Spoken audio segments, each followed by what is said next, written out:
Okay, so the 2025 NRL season preview series continues. We're looking at the Dolphins. They finished 10th last year with 28 points, a -1 points differential. So they had the best defence outside the top eight, and actually a better defence than two sides that were above them as well in the finishing table in the ladder last year. Their new coach Kristian Woolf takes over for this season, replacing Wayne Bennett. Now Kristian Woolf comes in with a lot of experience from Super League, where he was very, very successful with St Helens. So this is not an inexperienced coach by any means. He does have a winning track record. He's a very successful coach over here in the UK. It's whether he can translate that to the NRL, which will be interesting. So I put that as one of the positives, is they've actually got a decent coach.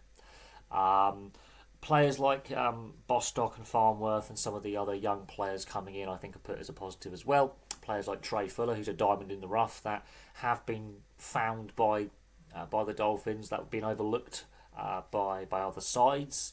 So they've had some good scouting as a positive there. They've picked up some real good players.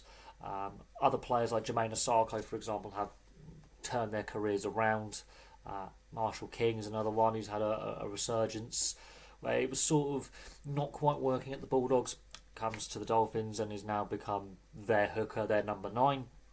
And so there's some players who've really transformed their careers by coming into the Dolphins and been given a second lease of life. Other players like Trey Fuller, who've been overlooked by, let's say, the Gold Coast Titans or the Brisbane Broncos in South East Queensland, have been given opportunity and have done well with the opportunities they've been given. And players like Jack Bostock, who he wasn't expected to be one of their best players last season. He was one of their best players last season. A very good strike winger, and was in the race to be one of the top try scorers. And Herbie Farnworth, I think, is possibly the best signing they could have made.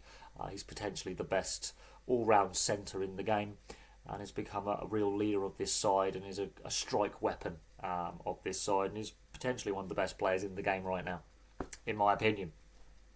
The negatives, I think, is Jesse Bromwich retiring. They lose that little bit of leadership, which is a problem.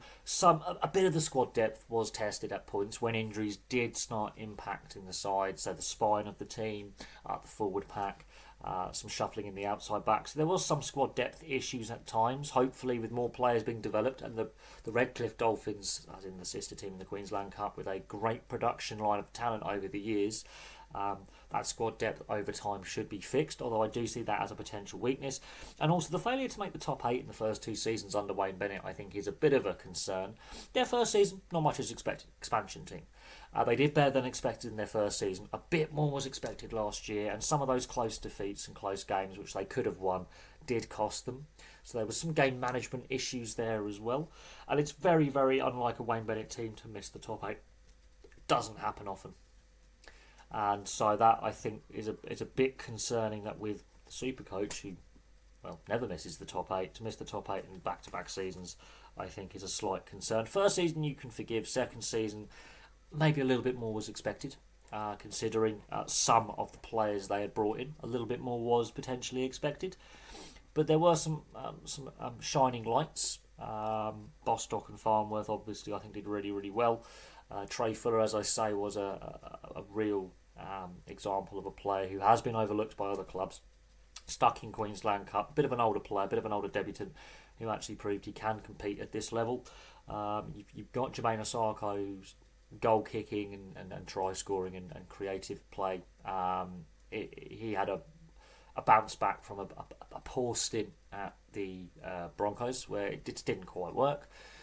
He goes to the Dolphins and finds his form again and finds his feet again. Marshall King has turned into a very solid number 9.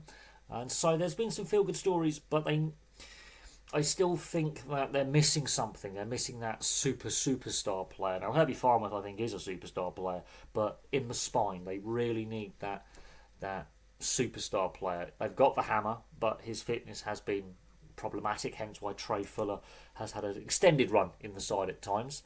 So they've got to keep certain players fit, and that does test the squad depth. So I think the major concern is the squad depth for me, and losing that little bit of experience with Jesse Bromwich retiring, Ewan Aitken moving on. I think that's part of that leadership group, and this is where some of the younger players like Farnworth need to step up into that leadership group. Kristian Woolf, I think, has a solid platform. I think they'll be around similar this coming season, around the bottom of the top 8. and competing for the top 8. I expect them to be competitive this coming season. Will they make the top 8? That's not guaranteed. Will they be worse than last season? Probably not. I think there's a lot of teams that are in a worse position than the Dolphins are. But I expect them to be competitive, and hopefully they can now take that next step and make finals for the first time.